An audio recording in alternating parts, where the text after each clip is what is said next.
अध्याय 4 देख रहे हैं एग्रीकल्चर। एग्रीकल्चर यानी कृषि, खेती के बारे में बात करेंगे आज। हिंदुस्तान में जो एग्रीकल्चर है, कृषि है, ये बहुत इंपॉर्टेंट एक जॉब है, ऑक्यूपेशन है। और दो तिहाई जो पॉपुलेशन है हिंदुस्तान की, वो एग्रीकल्चर में, खेती में या उससे रिलेटेड काम में लगी हुई है। इसका मतलब ये है कि ये प्राइमरी एक्टिविटी है। खाने के अलावा, खाद्यान्न के अलावा बहुत सारी ऐसी चीजें हैं जो इंडस्ट्रीज के लिए रॉ मटेरियल का काम करती हैं।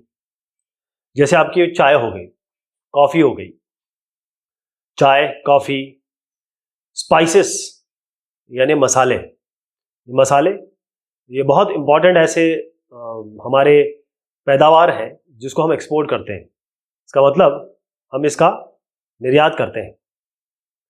जैसे मैंने बताया आपको कि बहुत पुरानी, ये अलग अलग तरीके से हम लोग इसकी कल्टीवेशन करते हैं। और ये जो तरीका है, ये वहाँ के फिजिकल एनवायरनमेंट में, यानी कि जो भौतिक व्यवस्था है वहाँ की, टेक्नोलॉजी कैसे है, और वहाँ के लोगों की जो सामाजिक, प्राकृतिक, सांस्कृतिक जो व्यवस्था है, उससे पता चलेगा कि वहाँ पर फार्मिंग कैसे होगी, खेती कैसे होगी। तो पहली चीज़ हम शुरू करते हैं वो है सबसिस्टेंस फार्मिंग। इसमें सबसिस्टेंस फार्मिंग में, इससे आगे हम थोड़ा जाएंगे कमर्शियल फार्मिंग तक। सबसिस्टेंस क्या अलग अलग तरीके की प्रक्रियाएं होंगी, जिसे प्रिमिटिव सबसिस्टेंस फार्मिंग कहते हैं। प्रिमिटिव मतलब जो पहले से चला आ रहा है, सबसिस्टेंस मतलब अभी आप समझेंगे। जमीन थोड़ी छोटी है, जमीन छोटी है, यहां पर वो जो लोग हैं, जो फैमिली के लोग हैं, वही काम करते हैं, या जो कम्युनिटी के लोग हैं, आसपास के लोग जो है वही काम करते हैं। उसी फैमिली के लोग होंगे या फिर उनके रिलेटिव हो सकते हैं। वो बहुत प्रिमिटिव इसलिए नाम आया है क्योंकि ये बहुत पुरानी चीजें, जैसे कुदाल हो गया, फावड़ा हो गया और गेंती हो गई। इसका मतलब ये है कि दाव, ये सब यूज करते हैं, डिगिंग स्टिक्स। तो ये जो चीजें हैं, ये जो तरीका है, ये मानसून पे भी डिपेंड करती है, जमीन की फर्टिलिटी कैसी है।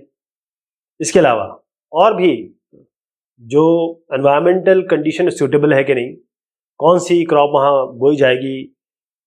तो प्रीडोमिनेटली अगर देखा जाए तो मैनुअल लेबर है यहाँ पर, मतलब हाथ से काम होता है, मेहनत से काम होता है।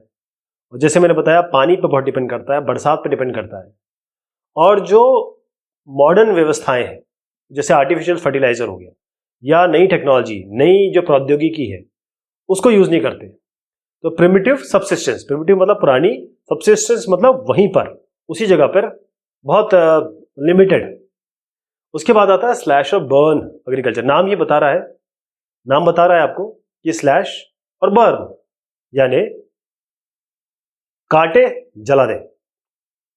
ये भी प्रिमिटिव है, ट्रेडिशनल चला आ रहा है। इसमें क्या होता है, एक जमीन है, पहले इसको क्लियर करते हैं वेजिटेशन के लिए, स्लैश कर देते हैं, इसको स्लैशिंग कहते हैं। पहले जगह को क्लीन करते हैं, पेड़ हो सकते हैं, पौधे हो सकते हैं, इसको साफ करते हैं, स्लैशिंग कहते हैं इसको। उसके बाद इसमें कल्टीवेशन किया जाता है। उसके बाद कल्टीवेशन हो गया, जब इसकी फर्टिलिटी कम हो गई, फार्मर क्या होते हैं, इसको जला देते हैं और आगे चले जाते हैं। इसको जला देते हैं, बर्न कर देते हैं, और उसके बाद दूसरी जगह चले जाते हैं। दूसरी जगह भी फिर यही करते हैं, वो उसको साफ करते हैं, पैदा करते हैं, फिर जला देते हैं, फिर आगे चले जाते हैं। अब जब छोड़ा आपने, जो इसका जितना समय उन्होंने दिया, तो उससे क्या होता है कि जो उसकी उर्वर क्षमता है, उर्वरकता है, यानी उसकी जो फर्टिलिटी है जमीन की, आपने उसको जला भी दिया तो जो रेत, जो ऐश हुई, राख, वो उसके उर्वरता को बढ़ाती है। फिर धीरे उसकी उर्वरता वापस आ जाती है। तो आसाम में, मेघालय, छत्तीसगढ़, अंडमान निकोबार आइलैंड में ऐसी बहुत सारी ट्राइब्स हैं, बहुत सारे ऐसे आदिवासी हैं जो ये काम करते हैं। और इसका नाम जो है, इसको हम झूम कहते हैं, झूम खेती, झूमिंग कहते हैं या शिफ्टिंग कल्टीवेशन कहते हैं। शिफ्टिंग का मतलब होता है यहां से वहां एक शिफ्ट करते रहना, अपनी जगह चेंज करते रहना, इसको शिफ्टिंग कल्टीवेशन भी कहते हैं। अब आ गया इंटेंसिव सबसिस्टेंस फार्मिंग। इसका मतलब क्या हुआ, थोड़ा अंतर है पिछले वाले से थोड़ा। इंटेंसिव मतलब बहुत ज्यादा, सबसिस्टेंस मतलब वही उसी तरीके से, नई चीजें इसमें नहीं यूज हो रही। तो इसमें क्या होगा कि जहां पर पॉपुलेशन डेंसिटी ज्यादा होती है, हमने दो तरीके देख लिए, ये तीसरा तरीका है। इसका मतलब ये है कि पॉपुलेशन डेंसिटी ज्यादा है और छोटी सी जमीन है। छोटी जमीन है, मान लीजिए एक आदमी के पास है, होगा क्या कि एक साहब के पास चार इनके बच्चे हैं, इनके चार बच्चे हैं। अब इसको क्या करेंगे, ये चार भाग को डिवाइड हो जाएगा, क्योंकि इनके बच्चे बड़े होंगे तो चारों को डिवाइड हो जाएगा। अब ये जो पहला जो बेटा है भैया बेटी है, उसको एक पार्ट मिल जाएगा, दूसरे को 5 पार्ट मिल जाएगा। अब इसके मान लीजिए फिर से 4 बच्चे हो गए, या 3 बच्चे हो गए, 2 बच्चे हो गए। तो इस तरीके से जमीन छोटी होती रहेगी, लेकिन पॉपुलेशन बढ़ रही है, लोग बढ़ रहे हैं। तो छोटी जमीन है, पॉपुलेशन बहुत ज्यादा हो गई, लोग ज्यादा हो गए, जगह कम हो गई। इसका मतलब यह है कि जगह कम हो गई और कोशिश की करना क्या होगा, सबका पेट भरना है। तो पूरी कोशिश की जाती है कि ये जो छोटी सी जगह है, इसमें जितनी ज्यादा मेहनत करके खेती की जाए, पैदावार की जाए, कृषि की जाए, इसको हम इंटेंसिव सबसिस्टेंस फार्मिंग कहते हैं। लेबर इंटेंसिव है, इसका मतलब बहुत ज्यादा मेहनत की जाती है इस पे, और इसमें बहुत ज्यादा जो फर्टिलाइजर है, इरिगेशन, सारी फैमिली काम करती है। और जो भी मिलता है, जैसे फर्टिलाइजर डालना होता है, चाहे सिंचाई अच्छे से करनी हो, वो सारा काम इसमें किया जाता है, ताकि प्रोडक्शन जो है वो जितना ज्यादा हो जाए उतना अच्छा है, क्योंकि जगह कम है, लोग ज्यादा है। इंटेंसिव मतलब बहुत जबरदस्त तरीके से। तो इंटेंसिव और जो प्रिमिटिव मैंने बताया, दोनों जो है ये सेल्फ फीडिंग के लिए होता है। इंटेंसिव और प्रिमिटिव दोनों अपनी फैमिली को खिलाने के लिए करते हैं। केवल जो लोग काम कर रहे हैं, जो फैमिली काम कर रही है, जिनकी लैंड है, वो पैदा करती है ताकि वो उससे गेहूं और चावल जो भी पैदा हो रहा है या जो भी सब्जियां पैदा हो रही है वो खुद खा सके। इसे इंटेंसिव सबसिस्टेंस फार्मिंग कहते हैं। और प्रिमिटिव कमर्शियल फार्मिंग में आ जाते हैं।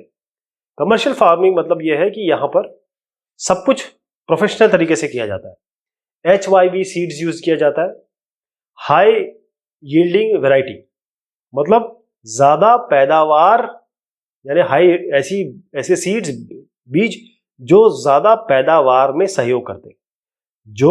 जो एक सीड जो होता है वो बहुत वैरायटी देगी आपको, और साथ में बहुत ज्यादा और बहुत कम समय में जल्दी पैदावार देगी। इसको हाई यील्डिंग वैरायटी कहते हैं। फर्टिलाइजर भी यूज करते हैं, केमिकल भी यूज करते हैं, पेस्टिसाइड्स भी यूज कर सकते हैं, यानी कि जो कीटनाशक है उनको भी यूज करते हैं, उर्वरक भी यूज करते हैं, केमिकल उर्वरक। और जमीन जो है वो अच्छी खासी जमीन होती है, मतलब बड़ी जमीन होती है, कि कमर्शियल फार्मिंग है। ये किसी घर पे लोगों को खाने के लिए नहीं किया जा रहा है, ये किया जा रहा है बेचने के लिए, इससे पैसा कमाने के लिए, प्रॉफिट कमाने के लिए, बेसिकली प्रॉफिट के लिए। ये जैसे हम लोग नौकरी करते हैं ना पैसा कमाने के लिए, सैलरी, ये लोग इसमें काम करते हैं, एक खेती बाड़ी करते हैं ताकि इससे प्रॉफिट हो सके। तो इसमें यहाँ पर चावल और गेहूं नहीं बोया जाता है, इसमें है कैश क्रॉप, ऐसे क्रॉप जो कैश देगी, पैसा देगी, मतलब जिसका कमर्शियल वैल्यू है, मार्केट में जिसकी कमर्शियल वैल्यू है। एक और तरीका देखिए, प्लांटेशन, बागान कहते हैं ना। तो ये जो प्लांटेशन है, इसमें ये भी कमर्शियल फार्मिंग में ही आता है। ये भी कमर्शियल फार्मिंग, बागान भी कमर्शियल फार्मिंग है। कोई चाय का बागान इसलिए नहीं लगाएगा कि उसको केवल चाय पीनी है या उसके फैमिली को पीनी है। इसमें क्या होता है कि एक बहुत बड़े एरिया में वो प्लांटेशन करेंगे, बागान उगाएंगे, चाय हो गया, कॉफी हो गया, रबर, शुगर केन, गन्ना, ये सारे के सारे कमर्शियल क्रॉप है। कमर्शियल क्रॉप क्यों है? क्योंकि ये इससे जो प्रोडक्ट निकलता है वो अच्छे खासे दाम में बिकता है। ऑलमोस्ट पूरी दुनिया में चाय और कॉफी पी जाती है। रबर, लेटेक्स, इसका सबसे ज्यादा यूज होता है। तो टी, कॉफी, जैसे आप केरला कहेंगे, ये सब एरियाज में काफी इसकी पैदावार होती है। क्रॉपिंग पैटर्न क्या होता है? क्रॉपिंग पैटर्न होता क्या है कि समय के अनुसार, सीजन के अनुसार, मौसम के अनुसार कब बीज बोए जाएंगे और कब तैयार फसल को काटा जाएगा, यानी कब शुरुआत होगी कब अंत होगा। तो ये 12 महीने का हमारा समय होता है पूरे साल का। इसमें कौन से क्लाइमेट में किसके लिए कौन सी क्रॉप बोई जाएगी, कौन सी सुटेबल है। तो जब अरब आए ना, अरब्स जब हिंदुस्तान में आए तो उन्होंने उसका नाम दिया, उन्होंने तो क्लाइमेट समय का नाम दिया, लेकिन वो बन गई उस समय की फसलें रबी और खरीफ। ये अरबों ने नाम दिया है, रबी खरीफ और जायद, रबी खरीफ और जायद। ये जो है ये कब कब, ये स्पेशल सीजन अभी मैं आपको बताऊंगा, सबका एक एक आपको डेट याद रखनी है, समय याद रखना है। खरीफ जो होता है, रबी और जायद, 3 तरीके के डिफरेंसेस है, ध्यान रहेगा। रबी जो खरीफ है वो मानसून की क्रॉप है, मानसून क्रॉप है। 1 जून को, मतलब जब बरसात होना शुरू होती है, जब केरल से मानसून एंटर करता है, वहां पर ये शुरुआत करते हैं। जून में इसकी बुआई शुरू होती है और अक्टूबर में इसको काटा जाता है। जैसे चावल हो गया, राइस, कॉटन, कपास, ग्राउंडनट, मूंगफली, मेज, भुट्टा। फिर खरीफ हो गया, अब रबी पे आते हैं। रबी और खरीफ के बीच में जायद आता है, जायद अभी मैं बताता हूं आपको। पहले रबी देख लीजिए। रबी जो है ठंड के समय होती है, विंटर्स के समय। हिंदुस्तान में जब विंटर होता है, खासतौर पर मौसमी इलाके में, इसलिए नवंबर में इसको प्लांट किया जाता है और अप्रैल में इसको काटा जाता है। जैसे वीट हो गया, ग्राम हो गया, चना, बार्ली और पी, मटर, ये सब इस समय होता है। अब खरीफ और रबी के बीच में, क्योंकि देखिए अक्टूबर में क्या गया, और अक्टूबर, उसके बाद मेरा अक्टूबर, फिर नवंबर, तो कुछ समय बच गया, है ना। तो उस समय इस बीच जायद की जो बीच का समय होता है, इसमें जायद कहते हैं इसको। तो समर क्रॉप होती है, जैसे आपका तरबूज हो गया, खरबूज हो गया और खीरा हो गया। ये समय थोड़ा सा चेंज हो सकता है, लेकिन आपको याद होगा, आपको समझ में आ गया होगा कि जब आपके ठेलों में, दुकानों में क्या चीज़ कब बिकती है, तो आप पता लगा सकते हैं कि ये कब बोई गई होगी, कब काटी गई है। तो फिर से एक कंपैरिजन देखते हैं इसका, ये बहुत ज़रूरी है। देखिए सवाल इसी से बनते हैं, क्वेश्चन इसी से आते हैं। रबी, खरीफ, जायद। तो विंटर क्रॉप मतलब रबी, ये अक्टूबर दिसंबर में ठंड के समय में, ये समर में इसको काटा जाता है। खरीफ जो है ये मानसून क्रॉप है, तो जून में, ऑनसेट मतलब शुरुआत में जून के, और सितंबर अक्टूबर में इसको काटा जाता है। अच्छा, ये समय इतने बड़ा फिक्स नहीं है, कोई डेट फिक्स नहीं है इसकी, समय के अनुसार। जायद के बीच, जायद होता है रबी और खरीफ के बीच में। तो जो गर्मी का समय होता है, समर के समय, इनको बोया जाता है, काटा जाता है। रबी जो होती है, इसमें वीट, गेहूं सबसे ज़्यादा इंपॉर्टेंट है, बार्ली है, ग्रेम है, पीस है, मस्टर्ड, सरसों, ये सब रबी की फसलें हैं। फिर खरीफ में आ जाए, खरीफ में कौन कौन सी है? खरीफ में है चावल, सबसे इंपॉर्टेंट है। जैसे मैंने बताया जून के ऑनसेट में, शुरुआत में, और सितंबर अक्टूबर में, इसमें हो गया चावल। क्या हो गया? खरीफ मानसून है, पैडी मानसून है, पैडी में राइस में पानी बहुत चाहिए होता है, तो आप याद रख सकते हैं कि राइस, पानी और खरीफ। अब ज्वार, बाजरा, तुअर की दाल, मूंग की दाल, उड़द की दाल, सोयाबीन, जूट, कॉटन, कपास और मूंगफली, ये सब खरीफ की फसलें हैं। अब जायद में आ जाइए। जायद में क्या है? यहाँ पर देखिएगा आप, मेलन्स, ये फूड ग्रेन्स नहीं होते इसमें, ये बहुत जल्दी पैदा हो जाती है, जल्दी काट सकते हैं इसको। तो तरबूज, खरबूज, ककड़ी और फॉडर क्रॉप, जो जानवरों के लिए जो फॉडर का काम करती है, वाली क्रॉप्स होती है। इसके अलावा शुगर केन जो है वो एनुअल क्रॉप होता है। ये 7-8 महीने लगते हैं इसको, गन्ने को बनाने में ये पूरे 7-8 महीने लग जाते हैं। अब रबी के लिए जो है कि जितना बढ़िया प्रेसिपिटेशन, थोड़ा सा प्रेसिपिटेशन इसमें हो, थोड़ा प्रेसिपिटेशन ठीक है इसमें, लेकिन खरीफ में अब अगर देखें, जैसे मैंने बताया आपको, पैडी, चावल, पंजाब जो है, पंजाब हरियाणा में अच्छा खासा होता है इसमें। जो ग्रीन रेवोल्यूशन जब हुआ ना, जिसे हम कहते हैं कि हरित क्रांति, ये बेसिकली रबी क्रॉप्स का जो सक्सेस हुआ, उसी के कारण इसको हरित क्रांति कहा जाता है। खरीफ में अगर देखा है असम, वेस्ट बंगाल और उड़ीसा में एक साल में 3 बार पैडी, 3 बार चावल पैदा किया जाता है। तो आप अगर वेस्ट बंगाल में जाएंगे तो आपको चावल ही चावल खाते मिलेंगे, जैसे मौछेर भात, वहाँ पर रोटी आपको बहुत कम मिलेगी। और ये जो है ना औस अमन बोड़ो, जो मैंने 3 कहा ना, 3 क्रॉप्स की पैडी, इसका नाम है ये। अब रबी खरीफ जायद मैंने आपको अंतर बताया, ये क्रॉपिंग पैटर्न है। अब थोड़ा ज़रा मेजर क्रॉप्स के बारे में बात कर लेते हैं कि इनको जानना ज़रूरी है कि इनके लिए क्या सिचुएशन होती है, क्या होता है। ये राइस कल्टीवेशन हो रहा है यहाँ पर जो चावल की बालियां हैं वो तैयार है, चावल की बालियां तैयार है। चावल इसको आप खाने के लिए तैयार है, मतलब ये। पहले मैं आपको थोड़ा सा उस जगह ले जाता हूँ, राइस पे। राइस जो है वो स्टेपल डाइट है इंडिया की। हम मैक्सिमम लोग चावल खाते हैं, हम लोग दूसरे हैं। इसका मतलब ये है कि हम जो चावल पैदा करते हैं उसमें हम दूसरे हैं। चाइना सबसे पहला, फिर हिंदुस्तान दूसरा। खरीफ की फसल है ये, क्योंकि पानी बहुत ज़्यादा चाहिए होता है। खरीफ फसल है ये, मानसून क्रॉप है ये। तो आप देखेंगे कि पानी में डूबा रहता है चावल का पौधा शुरुआत में, तो बहुत ज़्यादा पानी होता है, फिर यहाँ से वहाँ किया जाता है उसको। 25 डिग्री सेंटीग्रेड इसको चाहिए, और उमस चाहिए, मतलब हवा में पानी की मात्रा चाहिए, आर्द्रता चाहिए।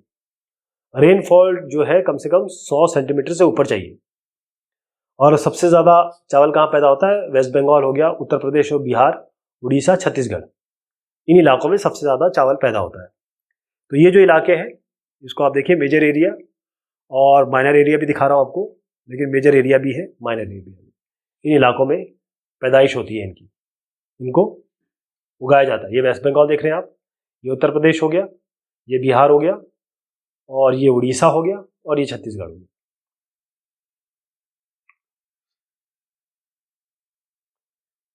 अब जरा वीट पे आते हैं। वीट मतलब गेहूं। ये नदर्न इंडिया जो है ना, जो ऊपर का इलाका है हिंदुस्तान का, वहां पर है, रबी क्रॉप है। और ये आप देखें वीट कल्टीवेशन, इसमें कोल्ड क्लाइमेट चाहिए, थोड़ा ठंडा, और धूप अच्छी चाहिए, ठंडा मौसम भी चाहिए, और ब्राइट सनशाइन भी चाहिए, क्योंकि ये इसके अंदर दूध होता है, दूध कहते हैं उसको, वैसा दूध नहीं, दूध होता है, इसको सूखना होता है, मतलब कड़ा होना पड़ता है। रेनफॉल जो बरसात है वो 50 से 75 सेंटीमीटर चाहिए। और सबसे ज़्यादा कहाँ होता है? पंजाब, हरियाणा, यूपी, बिहार, राजस्थान, मध्य प्रदेश। यहाँ के मैक्सिमम आप लोग देखेंगे रोटी खाते हैं, चावल कम खाते हैं। इसके अलावा जो होता है मिलेट, इसको कहते हैं मोटे दाना, मोटा दाना, मतलब मोटा अनाज कहते हैं इसको, मोटा दाना। दाल चावल, ये चावल और गेहूं के अलावा बाकी जो होते हैं उनको मिलेट्स कहते हैं, मोटा अनाज। जैसे ज्वार है, बाजरा है, रागी है, ये सबसे इंपॉर्टेंट मिलेट्स में आते हैं। ज्वार में क्या क्या होता है? ये आपके बाजरा का है, ये मेज़ है, बाजरा है। मेज़ कुछ ज़्यादा, मतलब कुछ अलग चीज़ नहीं है, भुट्टा है ये, कॉर्न। तो ज्वार में जो है ये तीसरी सबसे इंपॉर्टेंट हमारी क्रॉप है। और थोड़ा सा मॉइस्ट एरिया, जहाँ पर थोड़ा गीलापन हो, गुड ह्यूमिडिटी हो, वहाँ। और इस ज्वार के पैदावार के लिए महाराष्ट्र हो गया, कर्नाटक हो गया, और आंध्र प्रदेश हो गया, और मध्य प्रदेश हो गया। बाजरा की बात जहाँ तक है, बाजरा जो है ये थोड़ा सैंडी सॉइल में होता है, जहाँ बलुआ मिट्टी होती है ना, वहाँ पर मिट्टी भी होगी और रेत भी होगी, उनका फाइन मिक्सचर होगा। और काला सॉइल, काली मिट्टी जहाँ होगी, मतलब सैंडी सॉइल, बलुआ और काला, तो बाजरे के लिए सबसे बढ़िया है। सबसे ज़्यादा पैदावार कहाँ होती है? राजस्थान में, और उसके बाद यूपी, महाराष्ट्र, गुजरात, हरियाणा। और फिर रागी, ये लाल, काली, बलुआ, लोमी और काली, जो मैंने बताया कि इन सब मिट्टियों में सबसे ज़्यादा पैदा होती है। इसका मतलब उस इलाके में आ जाइए, आपको पता है ये कहाँ कहाँ होती है। कर्नाटका में सबसे ज़्यादा रागी होती है, उसके बाद तमिलनाडु आता है। अच्छा, फायदा ये है इसमें, इसमें आयरन और कैल्शियम, लोहा और कैल्शियम, कैल्शियम Fe और Ca, ये इसमें पौष्टिकता में रागी सबसे बढ़िया है। पौष्टिकता में आयरन और कैल्शियम सबसे बढ़िया है। जब हम मेज़ के बारे में बात करते हैं, नॉर्दर्न इंडिया में आप ज़रूर देंगे, हर आप ठेलों में भुट्टा खाते हुए देखेंगे, बस थोड़ा सा इसको गर्म कर दिया और उसको खा लिया, बिकती रहती है। तो ये एक फूड और फॉडर दोनों की तरह यूज़ होता है। इसका मतलब हम भी खाते हैं, जानवर भी खाते हैं इसको। 21 से 27 डिग्री इसके लिए एक आइडियल टेम्परेचर होता है। और ये जो पुरानी एलुवियल सॉइल है, पुरानी जो एलुवियल सॉइल है, जो एलुवियल सॉइल क्या होता है, जो रिवर बेसिन पे मिलती है, ओल्ड एलुवियल सॉइल पे सबसे बढ़िया होती है। कौन मेजर प्रोड्यूसर है इसके? कर्नाटक हो गए, उत्तर प्रदेश हो गए, बिहार, मध्य प्रदेश और आंध्र प्रदेश।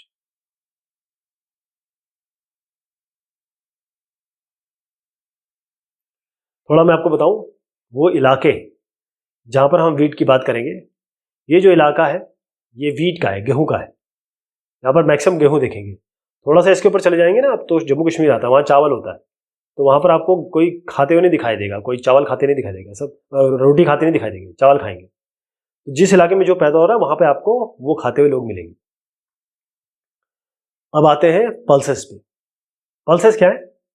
दाल, दलहन कहते हैं इसको, दलहन।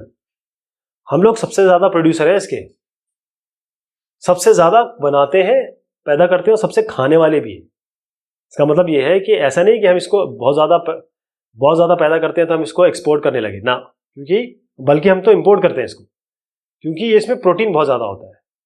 बहुत सारे हिंदुस्तान के लोग नॉन वेजिटेरियन, लेकिन कई सारे नॉन वेजिटेरियन भी हैं, तो उनको जो प्रोटीन चाहिए होता है वो इधर से लेते हैं। दालों से उनको प्रोटीन मिलता है, जैसे तुअर दाल होगी, उड़द दाल होगी, मूंग हो गई, मसूर हो गई, चने हो गए और मटर हो गए, मटर। ये जो है ना, ये सॉइल की फर्टिलिटी भी बढ़ाते हैं, मतलब उर्वर क्षमता भी बढ़ाते हैं उसकी, क्योंकि इनमें नाइट्रोजन फिक्सेशन बैक्टीरिया होता है इनके रूट्स में, तो ये फर्टिलिटी बढ़ाते हैं। इसका मतलब ये होता है कि एक पैदावार की, फिर ये दाल लगा दी, फिर उसके बाद दूसरी पैदावार की, तो ये इस तरीके से किया जाता है। ये मध्य प्रदेश हो गया, उत्तर प्रदेश, राजस्थान, महाराष्ट्र, कर्नाटका, यहाँ पर आप जरूर देखेंगे इसको। फिर आता है शुगर केन। शुगर केन मतलब गन्ना। ये गन्ना इस तरीके से होता है, ये फूड क्रॉप है, लेकिन ये ग्रेन नहीं है, मतलब ये खाद्यान्न में नहीं आता, लेकिन चीनी तो हम हमेशा यूज करते हैं, है ना। तो ये शुगर केन है, इस तरीके से पैदा होता है। फिर उसके बाद और भी है, इसको मैं बताऊंगा। ये अलग अलग जो चित्र आप देख रहे हैं, ये मस्टर्ड है और कॉलीफ्लावर, ग्राउंडनट, सनफ्लावर, ये सब चीजें। पहले मैं आपको शुगर केन बता देता हूँ। शुगर केन मतलब गन्ना। ये जो है ट्रॉपिकल और सब ट्रॉपिकल क्रॉप है, मतलब उस रीजन में, जैसे हमारे हिंदुस्तान को देखा जाए तो हम हमारे यहाँ ट्रॉपिकल रीजन भी है, सब ट्रॉपिकल रीजन भी है। इसका मतलब ये है कि जो जहां पर गर्म इलाका है और जो ह्यूमिड है, जहां पर प्रेसिपिटेशन की मतलब आर्द्रता होगी 21 से 27 डिग्री होना चाहिए टेम्परेचर, और 75 से 100 सेंटीमीटर वहां पर बरसात होनी चाहिए। ब्राजील के बाद हिंदुस्तान पहला शुगर केन में कौन है विश्व में? ब्राजील। सेकंड नंबर पे कौन है? हम लोग हैं शुगर केन के लिए। तो शुगर, चीनी देख ले, जैगरी, मोलासेस, मतलब जो भी जब गन्ने से जो जो चीज निकल पाती है वो सारी की सारी यूज होती है। उत्तर प्रदेश, महाराष्ट्र, कर्नाटका, तमिलनाडु, आंध्र प्रदेश, बिहार, पंजाब और हरियाणा, ये इसके इलाके हैं। इसके बाद हम जरा तिलहन पे आते हैं। ऑयल सीड, तिलहन, ऑयल सीड मतलब जहां जिससे तेल निकलता है। खाद्यान्न, दलहन, तिलहन। तो यहां पर हम दलहन मतलब दालें। खाद्यान्न मतलब जो मैंने आपको बताया, चावल और गेहूं। और अब तिलहन जिनसे तेल निकाला जाता है। तो इंडिया जो है वो सबसे ज्यादा प्रोड्यूसर है पूरे विश्व में तिलहन का। ऑयल के लिए हम लोग नंबर 1 पे है। इसका मतलब ऑयल ग्राउंडनट से, मस्टर्ड से, कोकोनट से, सेसामी से, तिल, सोयाबीन से कोकोनट मतलब हो गया नारियल, मस्टर्ड मतलब सरसों, ग्राउंडनट मतलब हो गया मूंगफली, सनफ्लावर हो गया, और कॉटन सीड। तो हम इसको कुकिंग के लिए यूज़ करते हैं, कुकिंग ऑयल या ऑइंटमेंट, हम जो कई मेडिसिन में यूज़ होता है, और सोप और कॉस्मेटिक्स में, साफ सफाई में इसका यूज़ होता है, चेहरे के लिए भी यूज़ होता है।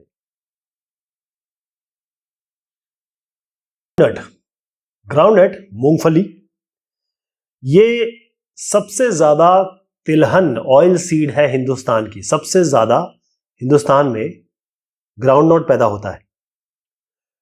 आंध्र प्रदेश, तमिलनाडु, फिर कर्नाटका, गुजरात और महाराष्ट्र। सबसे ज्यादा है आंध्र प्रदेश, ठीक है, याद रहेगा। मूंगफली सबसे ज्यादा आंध्र प्रदेश। चाय, टी, ये एक प्लांटेशन क्रॉप है, मतलब बागान में उगाई जाती है।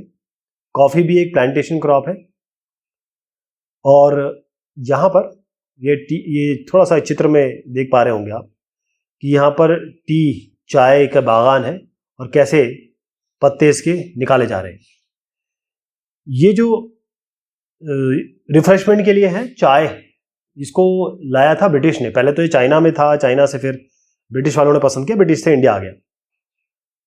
तो त्रिकोणीय व्यापार से आया ये, और फिर उसके बाद हिंदुस्तान में इस तरीके से पैदा हुआ है और इतना लोगों को पसंद आया कि अब ये ट्रॉपिकल एरिया है, सब ट्रॉपिकल क्लाइमेट है, जहाँ पर फर्टाइल सॉइल हो। यहाँ पर सॉइल अच्छी होनी चाहिए, लेकिन मेहनत बहुत लगती है। आसाम, वेस्ट बंगाल, तमिलनाडु, केरला में चाय के बागान देखेंगे आप। इंडिया जो है वो सबसे ज़्यादा प्रोड्यूसर है, सबसे बड़ा प्रोड्यूसर है। इसके अलावा ये सबसे ज़्यादा पीने वाला भी है, चाय बनाने वाला और पीने वाला और एक्सपोर्ट करने वाला, निर्यातक भी हिंदुस्तान ही है। जब हम कॉफ़ी की बात करते हैं, कॉफ़ी ये भी बेवरेज है। इसमें 4%, जितना वर्ल्ड में जितना होता है उसका 4% कॉफ़ी हिंदुस्तान पैदा करता है। दो टाइप की कॉफ़ी है, अराबिका और रोबस्टा, दो वैरायटीज हमारे यहाँ है।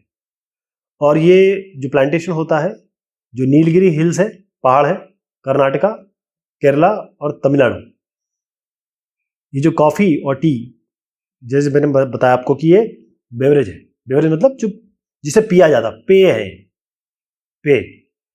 ये जो नाम आपको मैंने बताया ना, और ये जो आपको वैरायटी बताई अराबिका रोबस्टा, यमन से आई है। और इसको जो इनिशियली इंट्रोड्यूस किया गया था बाबा बुदान हिल्स में, सबसे पहले ये बाबा बुदान हिल्स हिंदुस्तान में सबसे पहले यहाँ आया। उसके बाद आप देख रहे हैं नीलगिरी हिल्स है, ये कर्नाटका, केरला और तमिलनाडु में ये आया। जब हम चाय की बात करते हैं, असम, वेस्ट बंगाल, तमिलनाडु, केरला की बात करते हैं। अब आसाम में जो दार्जिलिंग, वहाँ जलपाईगुड़ी की डिस्ट्रिक्ट है वेस्ट बंगाल का, तमिलनाडु और केरला। इसके अलावा हिमाचल प्रदेश, उत्तराखंड, मेघालय, आंध्र प्रदेश और त्रिपुरा, यहाँ भी चाय पैदा होती है। यहाँ पर भी चाय के बागान आपको मिलेंगे। जैसे मैंने बताया, हिंदुस्तान सबसे बड़ा प्रोड्यूसर है और सबसे बड़ा निर्यातक भी हिंदुस्तान ही है। अब हम आते हैं हॉर्टिकल्चर पे। हॉर्टिकल्चर तो फ्रूट और वेजिटेबल जो होता है उसको हॉर्टिकल्चर में लाते हैं हम। तो फ्रूट यानी फल और वेजिटेबल यानी सब्जियां, ये हॉर्टिकल्चर में आता है। हिंदुस्तान जो है वो ट्रॉपिकल, जैसे मैंने आपको बताया कि ऐसे फ्रूट्स है, टेम्परेट फ्रूट्स, जैसे मैंगो हो गया, आम, ऑरेंजेस हो गए, बनाना हो गया, केले, ऑरेंजेस, संतरा, मैंगो, आम, सेब और पियर्स, एप्रिकॉट्स। तो ये सब चीज़ें आपको जम्मू कश्मीर में, हिमाचल प्रदेश में बहुत सारा ये डिमांड है। हमारे यहाँ नहीं, विश्व में भी इसकी डिमांड है।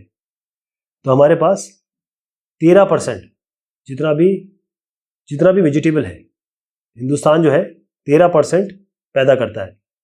इसमें क्या क्या है, जैसे टमाटर हो गया, कॉलीफ्लावर, पत्ता गोभी हो गया, प्याज हो गया, कैबेज, पत्ता गोभी और फूल गोभी। जैसे मैंने बताया आपको, आम, महाराष्ट्र, उत्तर प्रदेश, आंध्र प्रदेश, वेस्ट बंगाल। ऑरेंजेस जो है, संतरा नागपुर चेरापूंजी, केरल मिजोरम महाराष्ट्र तमिलनाडु, यहाँ केला होता है। एप्पल पेयर्स और एप्रिकॉट जम्मू कश्मीर और हिमाचल प्रदेश में होता है। आड़ू, आड़ू जिसे कहते हैं। इसके अलावा कुछ हमारे नॉन फूड क्रॉप्स हैं, ऐसे क्रॉप जिसको हम खाते नहीं, खाने के काम में नहीं लाते, है ना। अभी तक हमने जो बात की कि किसी न किसी तरीके से हम जो पिछले क्रॉप देख रहे थे उसको हम खाते थे, तेल का रूप बना के, दाल का रूप बना के। लेकिन अब हम बात कर रहे हैं नॉन फूड क्रॉप्स की। ये भी पैदा होता है, इसके भी पौधे होते हैं, जैसे रबर हो गया, ये इक्वेटोरियल क्रॉप है, लेकिन ये ट्रॉपिकल क्लाइमेट में भी हो सकता है। इक्वेटोरियल क्रॉप है ये, लेकिन ट्रॉपिकल क्लाइमेट में भी हो सकता है। इसमें क्या है, ये प्लांटेशन क्रॉप है। इसका मतलब एक तो इसको आर्द्रता चाहिए, ह्यूमिडिटी चाहिए, पानी में वाटर की मात्रा चाहिए। रेनफॉल करीबन 200 सेंटीमीटर से ऊपर, 25 डिग्री इसका टेम्परेचर करीब हो। और केरला, तमिलनाडु, कर्नाटका, अंडमान, यहाँ पर रबर है। और हिंदुस्तान जो है ये 5वां सबसे बड़ा प्रोड्यूसर है नेचुरल रबर का, 5वां पूरे विश्व में, 5वें नंबर पे है प्रोडक्शन में हम इसके रबर के। मैंने बताया आपको केरला, तमिलनाडु, कर्नाटका, अंडमान निकोबार आइलैंड्स, अंडमान बेसिकली। अब फाइबर क्रॉप्स के बारे में बात करें। फाइबर, एक और चीज़ बताऊं आपको कि जो नेचुरल रबर है इसका यूज़ कहाँ करते हैं। करीबन 45% यूज़ हो जाता है ये जो टायर होता है, कार ट्रक वगैरह के टायर में, और उसके अंदर ट्यूब। उसके बाद लेटेक्स में, कैमल बैग के उसमें, साइकिल टायर्स, और भी अलग अलग जगह यूज होता है। फाइबर क्रॉप्स जिसमें आपको रेशे दिखेंगे, रेशे, फाइबर मतलब रेशे, जैसे कॉटन, जूट, सिल्क, हेम्प, ये आपके फाइबर क्रॉप्स होते हैं।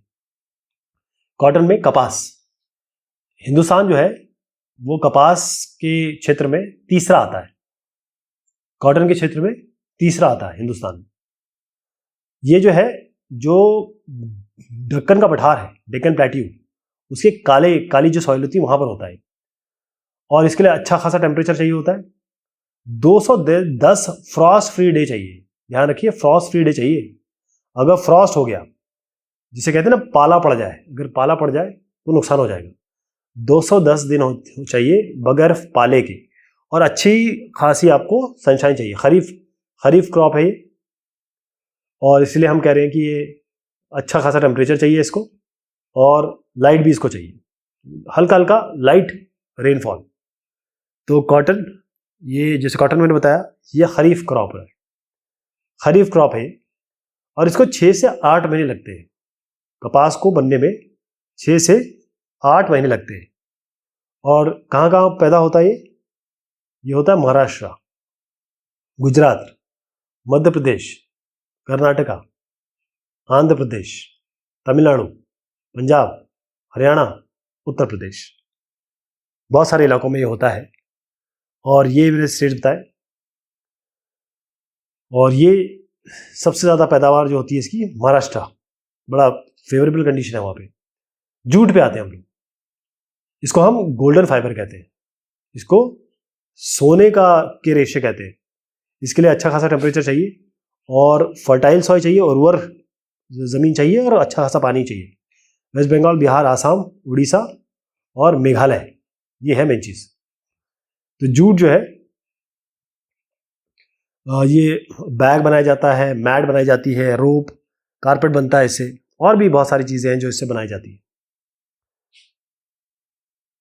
अब इसके अलावा अगर आप एक चीज़ देखें कि हम कैसे चीज़ों को सुधार सकते हैं, रिफॉर्म कैसे कर सकते हैं। ये शुरुआत हुई थी, बहुत पहले से शुरुआत हुई थी, आज भी हम इस चीज़ पे बात कर रहे हैं।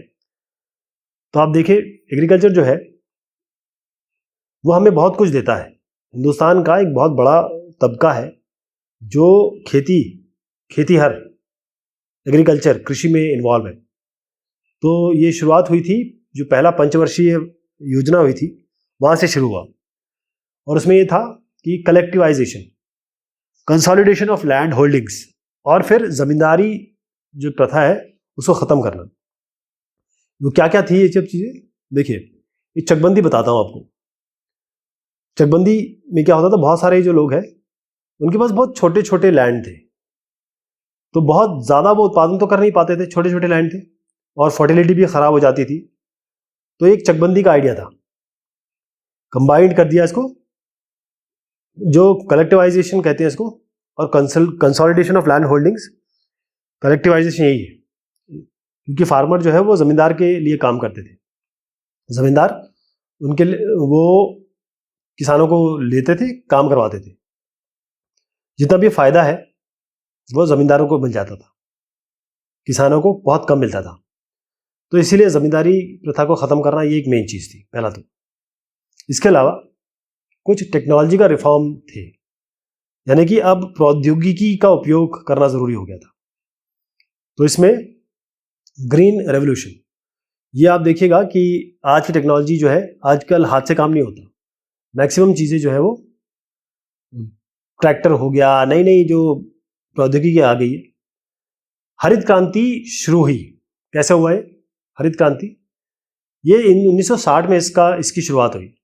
इसमें ये था कि जो बीज है, बीज, सब चीज़ पेड़ पौधे तो बीज से ही आएंगे, तो इसके लिए high yielding variety seeds, specialize seeds जो बीज थे, ताकि प्रोडक्शन बढ़े। मतलब मेहनत बहुत ज़्यादा हो रही है, चीज़ें पैदा का बहुत कम हो रही है, इसलिए HYV वीड्स। और फिर फर्टिलाइजर डाले गए, उर्वरता बढ़ाई गई, और जो कीटनाशक है उनका उपयोग किया गया। फिर वाइट रेवोल्यूशन, वाइट जो होता है दूध वाइट होता है, इसको कहा ऑपरेशन फ्लड। और इसका मेन ये था कि भाई दूध जो है पूरे हिंदुस्तान में ज़्यादा से ज़्यादा पैदा हो। तो इसमें क्या हुआ कि अलग अलग टाइप की कैटल, जो भैंस है और गाय है, अलग अलग तरीके की गाय भैंस लाई गई। तो हम बात कर रहे थे दो चीज़ों की, एक आपका ऑपरेशन फ्लड है और एक ग्रीन रेवोल्यूशन, दो चीज़ें हैं इसमें। 1960 और 1970 में गवर्नमेंट ने ये काम किया, बहुत सारी चीज़ें प्रोवाइड की, और उसके बाद क्योंकि यही चीज़ नहीं, इसके अलावा कुछ खेती के क्षेत्र में इंस्टीट्यूशनल रिफॉर्म भी किए गए, जैसे लैंड डेवलपमेंट प्रोग्राम था 1980 में आया ये। इसमें ये था कि भाई अगर बहुत क्रॉप खराब हो जाती है, बाढ़ आ गई, बरसात आ गई, बहुत ज़्यादा फ्लड आ गई, डिसीज़, अगर आग लग गई या किसी डिसीज़ से पूरी क्रॉप खराब कर दी, तो किसान आत्महत्या कर लेता था। उसने सारी मेहनत की और उसके बाद उसको कुछ नहीं मिलता था। तो इसके लिए क्रॉप इंश्योरेंस, कि भाई अगर आपको नुकसान हुआ तो आपको इतना पैसा दिया जाएगा, इंश्योरेंस। ये जो इंश्योरेंस की स्कीम थी, ये थोड़ा सा अब किसानों को बचाने लगी। किसानों को थोड़ा सा ये हो गया कि ठीक है, अगर हमारा नुकसान होता है तो सरकार हमें कुछ ना कुछ देगी। फिर उसके बाद ग्रामीण बैंक आ गए और सहकारी समिति आ गई लोन देने के लिए, एग्रीकल्चर लोन देने के लिए, ऋण देने के लिए। और बैंकों को इंस्पायर किया गया, बैंकों को बोला गया कि भाई ये जो फार्मर है, किसान है, इनको आप दीजिए, लोन दीजिए, और कम इंटरेस्ट रेट पे दीजिए। बहुत ज़्यादा इंटरेस्ट रेट मत देंगे, 10-12% नहीं, 4-5% पे दीजिए इनको। यानी कम इंटरेस्ट रेट पे देंगे तो तभी गरीब किसान ले पाएगा और फिर उसको उपयोग कर पाएगा। फिर किसान क्रेडिट कार्ड, ये 98-99 में शुरुआत हुई और गवर्नमेंट ऑफ इंडिया ने इसको RBI के साथ और नाबार्ड के साथ शुरू किया। ये था KCC, किसान क्रेडिट कार्ड। तो एक उनको कार्ड दिया जाता था जिसकी 50,000 लिमिट थी। तो इस 50,000 उसको दिया जाता था। जो फार्मर है, किसान, वो एकदम से इसको मतलब इसके पास ये पैसा आ जाता था। एक बार जैसे क्रेडिट कार्ड हो गया ना, अब वो अपना ये पैसा यूज़ कर लेंगे। उसके बाद जब उसका क्रॉप हार्वेस्ट हो गया, जब किसान ने पैसा कमा लिया, हार्वेस्ट हो गया, क्योंकि जब हार्वेस्ट करने से पहले ना बहुत सारी चीज़ें करनी पड़ती है, बीजा खरीदना और कीटनाशक खरीदना, ये सब, तो उसके लिए पैसा बहुत ज़रूर लगता है। तो वो ये वाला पैसा था जो सरकार देने की कोशिश कर रही थी। और इसके अलावा और भी प्रोग्राम्स थे जो टेलीविज़न में आते थे, रेडियो में आते थे। बहुत पहले हमने देखा कि कृषि दर्शन आता था 8 बजे, चित्रहार के पहले या बाद में। तो फिर भूदान ग्रामदान मूवमेंट बताता हूँ आपको। इसमें आचार्य विनोबा भावे, ये जो थे, ये उत्तराधिकारी थे एक तरीके से गांधी जी के। तो ये गए वहाँ पर, उन्होंने कहा कि भाई, एक रामचंद्र रेड्डी थे, उन्होंने कहा ऐसा कहें, हम ना आपको 80 एकड़ लैंड दे देते हैं। तो उसके बाद क्या हुआ, दान होने लगा, ज़मीनों का दान होने लगा। इसका मतलब ये है कि जो बड़े बड़े लैंडलॉर्ड्स हैं वो गरीबों को, लैंड जिनके पास ज़मीन नहीं है उनको ये गिफ्ट करने लगे लैंड। इसको भूदान मूवमेंट कहते हैं। शुरुआत इनको आचार्य विनोबा भावे ने की। उन्होंने लोगों से रिक्वेस्ट की और लोगों ने रिक्वेस्ट मानी। भूदान मतलब ज़मीन का दान। बड़े ज़मींदारों ने जो छोटे छोटे किसान थे उनको ज़मीन दी, बांटी, गिफ्ट की। ठीक है, तो ये भूदान मूवमेंट बड़ा फेमस हुआ और उसके कारण जो है लैंडलेस लोगों को थोड़ा मिला। इसका ये था कि भाई जो अनइक्वालिटी है, एक के पास बहुत ज़्यादा है, एक के पास बिल्कुल नहीं है, उसकी बराबरी करने, उसको बराबर करने के लिए, उसको इक्वेट करने के लिए। ओके, तो होता यह था कि जो ऊंच नीच ज़मीन के मामले में वो थोड़ी बराबर होने लगी और जो गांवों को भी ज़मीन दी जाने लगी, ग्राम दान, कि किसी एक आदमी को ना दिया जाए, पूरे ग्राम पंचायत या ग्राम सभा को दे दी जाए, लीजिए आपके लिए ये ज़मीन होगी। फिर उसके बाद बात आई एक पब्लिक डिस्ट्रीब्यूशन सिस्टम, पीडीएस, बहुत इंपॉर्टेंट है ये भूदान एक ऐसा आंदोलन था जिसमें एक भी खून नहीं बहा। अब सोचिए, ये इसे कहते हैं ब्लडलेस रेवोल्यूशन, बगैर खून के आंदोलन। ये पब्लिक डिस्ट्रीब्यूशन सिस्टम जो ये प्रोग्राम है, जो आप राशन की दुकानें हैं ना आपके आसपास, वो पीडीएस में आती है, जहाँ से आप चावल, गेहूं और दाल, मिट्टी का तेल ये सब मिलता है। तो यहाँ पर क्या है कि जो सरकार ने फूड, जो बेसिक फूड है, खाद्यान्न, वो गरीब लोगों को देना शुरू किया हाईली सब्सिडाइज पैसे में। जो 50-60 रुपए में बाहर बिक रहा है वो 2 रुपये, 1 रुपये, 3 रुपये में गरीब लोगों को मिल रहा है, बहुत ही कम रेट में, फ्री में नहीं, लेकिन इतने पैसे में कि वो एकदम एक तरीके से फ्री है। तो लोगों को राशन कार्ड बनाना पड़ता था, राशन कार्ड बनाते थे, वो जाते थे उस दुकान पे, दुकान खुलती थी, सरकारी दुकान है वो, और फेयर प्राइस शॉप कहते हैं इसको, पब्लिक डिस्ट्रीब्यूशन शॉप, और वहाँ से उनको गेहूँ 10 किलो, 15 किलो, जो भी उनके कार्ड के हिसाब से है वो मिलता था। तो फूड कॉर्पोरेशन ऑफ इंडिया जो है ये एक नोडल एजेंसी है। ये क्या करती है, वो इसका काम क्या है, इसका है जो किसानों से खरीदना और स्टोर करना। ये है कि फूड अवेलेबिलिटी रहे हिंदुस्तान में। जैसे आज 2020 में कहा जा रहा है कि हमारे पास आगे के 3 साल का खाना रखा हुआ है पूरे देश के लिए। फिर उसके बाद आती है कि मिनिमम सपोर्ट प्राइस। अब ये होगा कि अगर फार्मर ने पैदा कर लिया, किसान ने पैदा किया लिया, अब उसका बिका नहीं या वो बेचने जा रहा है तो उसके लिए कोई प्राइस नहीं है।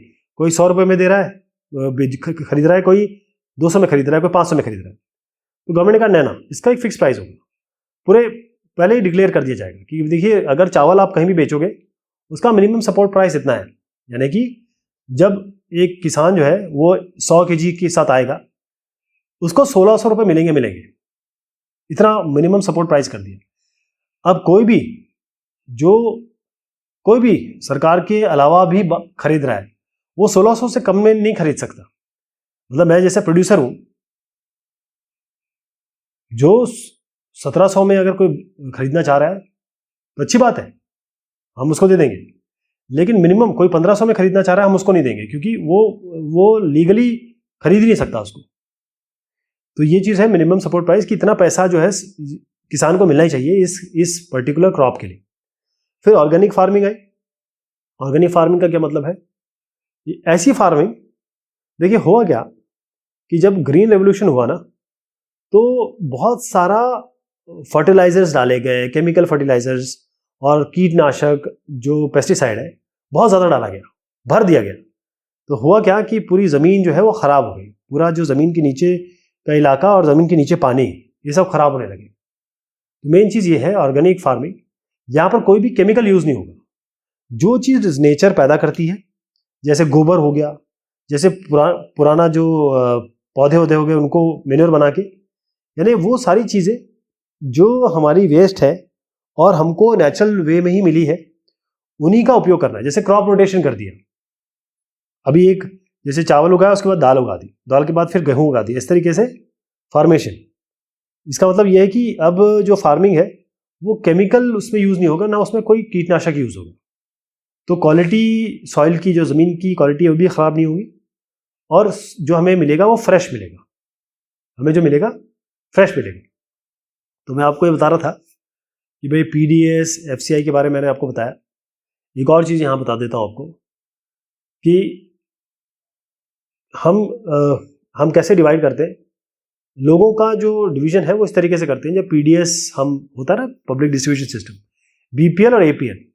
तो एक पीला कार्ड होता है जो APL का होता है, वो पॉवर्टी लाइन के ऊपर होते हैं पब्लिक डिस्ट्रीब्यूशन सिस्टम में। तो जिनके कार्ड का कलर एक स्पेसिफिक दे दिया गया है कि उनको फूड सिक्योरिटी मिले। फूड सिक्योरिटी का मतलब ये है कि कोई भी एक आदमी, कोई भी सिटीजन हिंदुस्तान का, वो भूखा नहीं सोएगा। वो कम से कम उसको चावल, गेहूं, दाल, जो बेसिक चीज़ है, उसको सरकार ना पिज्ज़ा दे रही है ना समोसा दे रही है। सरकार कह रही है कि आपका पेट भरेंगे हम, ये हमारी जिम्मेदारी है, राइट। तो जो पुरानी चीज़ें चल रही थी, ख़राब चीज़ें चल रही थी, बहुत सारा सिंचाई से चीज़ें ख़राब हो रही थी, फर्टिलाइज़र से चीज़ ख़राब हो रही थी, वो सब चीज़ें ख़राब की गई, मतलब उसको ख़त्म किया गया। और जो पल्स है, दाल, ये इनको एक के बाद एक, क्योंकि इस पल्स में जैसे मैंने बताया था, इसमें नाइट्रोजन फिक्सेशन होता है, बैक्टीरिया होता है, तो वो आपके सॉइल को और उर्वरक बना देता है। या आप एग्जांपल देखिए कि ये जो सुसाइड की सिचुएशन है, ये कम से कम होनी चाहिए, हिंदुस्तान में ये सब चीज़ें ना हो। और मैंने जैसे आपको बताया कि हमने ऑर्गेनिक फार्मिंग के बारे में बताया कि ऑर्गेनिक फार्मिंग ऐसा है कि हमारी जो ज़मीन है और लैंड डिग्रेडेशन है, उन सबको अब हमें सहना नहीं पड़ेगा। और इसके अलावा क्या है कि हम थोड़ा और भी चीज़ें इसमें उगाएं, यानी जो बायोडीजल क्रॉप्स है, जथरोफा, जोजोबा, इसमें थोड़ा पानी कम लगता है। इंडिया में बहुत ज़्यादा अलग अलग क्लाइमेट है, तो बहुत सारी चीज़ें, नई चीज़ें ट्राई कर सकती है। जैसे बायोडीजल मैंने आपसे कहा, ऑर्गेनिक फार्मिंग है, जेनेटिक इंजीनियरिंग है। जेनेटिक इंजीनियरिंग इसमें क्या है, इसमें बहुत जो छोटी क्रॉप है, अब देखिए एक बहुत छोटा प्लांट होगा और उसमें बहुत सारे फ्रूट आ जाएंगे, टमाटो आ जाएंगे, और जो नॉर्मल टमाटो है वो इस तरीके से होगा, नॉर्मल टमाटर। लेकिन आज जो हमारे पास पेड़ आ गए, ये सब जेनेटिक इंजीनियरिंग से आए, इससे बहुत कम एफर्ट में हम बहुत सारा प्रोडक्शन कर सकते हैं। तो ये बात हुई इस चैप्टर की। बहुत शुक्रिया, बहुत मेहरबानी आप सभी की।